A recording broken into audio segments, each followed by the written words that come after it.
बिस्मिल्लाहिर्रहमानिर्रहीम। अस्सलाम वालेकुम। एक मरतबा दरूद शरीफ ज़रूर पढ़ लें। मैं लाहौर में सऊदी अरब की तालीमी अताशी के सामने बैठा था। मेरे कागजात और जद्दा यूनिवर्सिटी का वीज़ा उसके हाथ में था। वो काफ़ी देर तक कागजात को देखता रहा, फिर बोला, लेकिन मैं इस वीज़े को नहीं मानता। मैंने पूछा वजह। उसने कहा, तालीम तो ठीक है मगर तुम्हारा तजुर्बा इंडस्ट्री का है, तदरीस का तजुर्बा तो सिफर है। जिसको पढ़ाने का कोई तजुर्बा ही ना हो वो क्या पढ़ाएगा। मैंने कहा, सर लेकिन जद्दा में रईस उल कस्म ने मेरा टेस्ट और पढ़ाई का तरीका देखकर मेरी सिफारिश की। फिर मेरा डैन से इंटरव्यू हुआ, उसके बाद ये वीज़ा दिया गया। उसके होंठों पर एक मुस्कुराहट फैल गई। बोला, ज़रूरी नहीं अगर उन्होंने गलती की हो तो मैं भी गलती करूं। मैंने कहा, सर ये वीज़ा वाइस चांसलर ने जारी किया, जिसकी पोस्ट वीज़ा के बराबर होती है, वज़ीर के बराबर होती है। और फिर मुस्कुराया और बोला, और मुझको ऐसे 15 वज़ीरों के कामों को चेक करने के लिए बिठाया गया। अगर आप चाहें तो मैं आपके कागजात पर लिख कर दे सकता हूँ कि आपको वीज़ा नहीं दिया जा सकता। मैंने इसे मज़ीद हुज्जत की तो उसने कहा कि जब तक मैं इस सीट पर हूँ, देखता हूँ कि तुमको कौन वीज़ा देता है।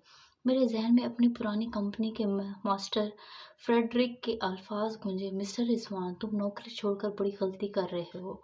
मैंने उन लोगों के साथ 20 साल काम किया है, उनका हर वादा गलत होता है। और मैंने गुस्से में जवाब दिया था, ये लोग हमारे लिए बड़े मुकद्दस हैं, तुम उनकी तौहीन कर रहे हो। उसने कागजात पर दस्तखत करते हुए कहा, एक वक्त आएगा कि तुम मेरे अल्फाज को याद करोगे। शायद को वक्त आ गया था।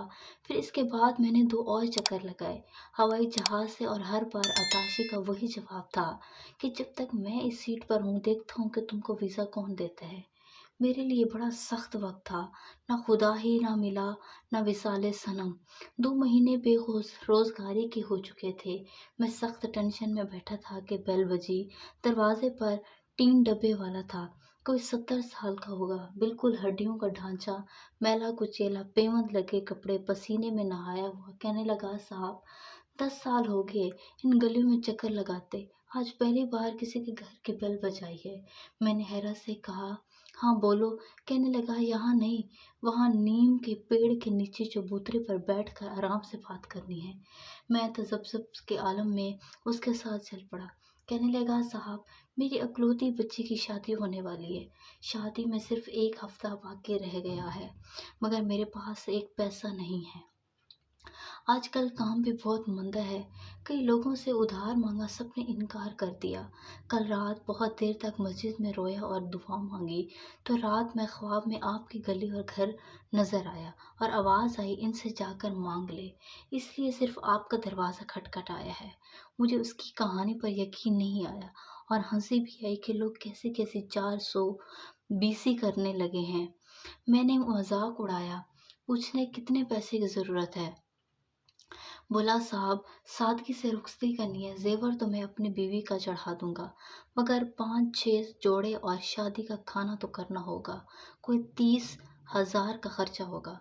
मैंने सोचा, 50,000 तो आजकल सिर्फ दुल्हन के ब्यूटी पार्लर में ही खर्च हो जाते हैं। ये रकम मेरे लिए बहुत मामूली थी अगर मैं बाहर काम कर रहा होता, मगर अब इस बेरोजगारी में ये मेरे लिए बहुत बड़ी रकम थी। मैं खामोश सा हो गया। वो बोला, साहिब आप मेरे साथ मेरे घर चलें और मेरे मोहल्ले वालों से पूछ लें। ये झूठी कहानी नहीं है। मैं गरीब ज़रूर हूँ मगर ईमानदार हूँ। किस्तों में आपकी रकम लौटा दूंगा। उसकी आंखों में आंसू थे और चेहरे पर बेचारगी और लिजाजत। और फिर बोला, मैं कभी बेल ना बजाता अगर ये ख्वाब ना देखता। मैं अजीब शशोपंज में था। फिर मुझे याद आया, कहीं पढ़ा था कि जब तंगी हो तो खुदा से तिजारत किया करो, वो कभी ना उम्मीद नहीं करता।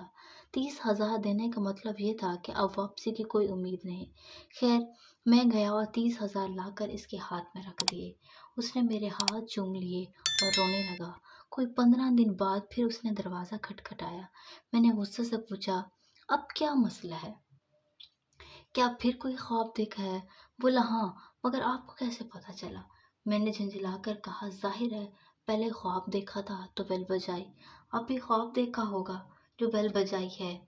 जल्दी बताओ, मुझे बहुत काम है। कहने लगा, साहिब कल ईशा की नमाज पढ़कर बड़ी दुआ की, मौला कर्ज तो दिलवा दिया, अब अदायगी में भी मदद कर दे। और सो गया। پھر آپ کا گھر نظر آیا اور آواز آئی کہ تیرا قرض ادا کر دیا گیا ہے، جا بتا دے کہ اس کا بھی کام کر دیا گیا ہے۔ میری سمجھ میں تو کچھ نہیں آیا۔ میں نے کہا ٹھیک ہے جاؤ تم، میں نے تم سے کون سا قرض وصول کرنا تھا۔ لیکن کمرے میں آ کر میں کافی دیر تک سوچتا رہا۔ پھر والدہ سے مشورہ کیا تو وہ بولیں تم کل ہی لاہور جاؤ، ہو سکتا ہے قدرت کا کوئی راستہ نکالنے۔ میں تنا کر کہا 3 بار تو جا چکا ہوں، وہ تو بس ایک ہی بات کہتا ہے، جب تک میں اس سیٹ پر ہوں دیکھتا ہوں کہ تم کو ویزا کون دیتا ہے۔ اب تو اس کا میرا چہرہ بھی زبان یاد ہو گیا ہے۔ والدہ نے کہا میں پیسے دیتی ہوں، تم اللہ کے نام لے کر جاؤ۔ تو صحیح، کچھ لوگ خدا کے بہت قریب ہوتے ہیں، یہ بات عام آدمی نہیں سمجھ سکتا۔ خیر، میں اگلے دن لاہور پہنچا۔ موسلا دھار بارش ہو رہی تھی۔ ڈرتے ڈرتے عطاشی کے کمرے میں داخل ہوا، دیکھ کر کرسی پر ایک نوجوان لڑکا بیٹھا ہے۔ میں نے کہا یہاں تو ایک اور صاحب ہوتے تھے۔ بولا ہاں، ان کو 1 ہفتہ ہوا واپس وزارت خارجہ میں بلا لیا گیا ہے اور میں نے چارج سنبھال لیا ہے۔ میں نے کاغذات اس کو دیے۔ وہ بولا آپ بہت لیٹ آئے، اب تو یونیورسٹی کھلنے میں چند دن رہ گئے۔ پھر اس نے سیکرٹری کو بلایا، کہا کہ پرسوں سے یونیورسٹی شروع ہو رہی ہے، یہ پہلے ہی لیٹ ہو چکے، فوراً ٹکٹ بناؤ، پاسپورٹ پر ویزا لگاؤ اور سالانہ ہاؤس رینٹ 1 ماہ کی سیلری کا چیک بنا کر لے آؤ، اور سنو، چائے بھی بھجوا دینا۔ میں ایک لمحے کے لیے گمسا ہو گیا۔ قدرت اس طرح بھی مہربان ہو سکتی ہے۔ پرانے عطاشی کے الفاظ میرے کانوں میں گونج رہے تھے۔ اوپر والے نے اس مغرور شخص کی کرسی چھین لی تھی، کیا صرف میرا کام کروانے کے لیے؟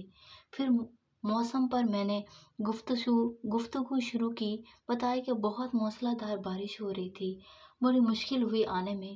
تو اس نے بڑی شائستہ اردو میں جواب دیا کہ آپ لوگ بڑے خوش قسمت ہیں، ہم تو ایسے موسم کو ترستے ہیں۔ مجھ پر تو حیرتوں کے پہاڑ ٹوٹ گئے اس کی اردو سن کر۔ میرا حیران چہرہ دیکھ کر وہ ہنسا، بولا میں نے یہیں سے تعلیم حاصل کی ہے، پاکستانی ایک ذہین، محنتی اور بڑی مہمان نواز قوم ہے، میں ان سے محبت کرتا ہوں، خاص طور پر استادوں سے۔ چائے ختم ہو گئی، پاسپورٹ، ٹکٹ اور چیک میرے ہاتھ میں تھا۔ مجھے ٹین ڈبے والے کے خواب کے الفاظ یاد ہے کہ تمہارا قرض ادا کر دیا گیا ہے، لیکن ایسی ادائیگی کا تو میں سوچ بھی نہیں سکتا تھا۔ مزید ایسی ویڈیوز کے لیے ہمارے چینل کو سبسکرائب کریں، ویڈیو کو لائک کریں۔ شکریہ۔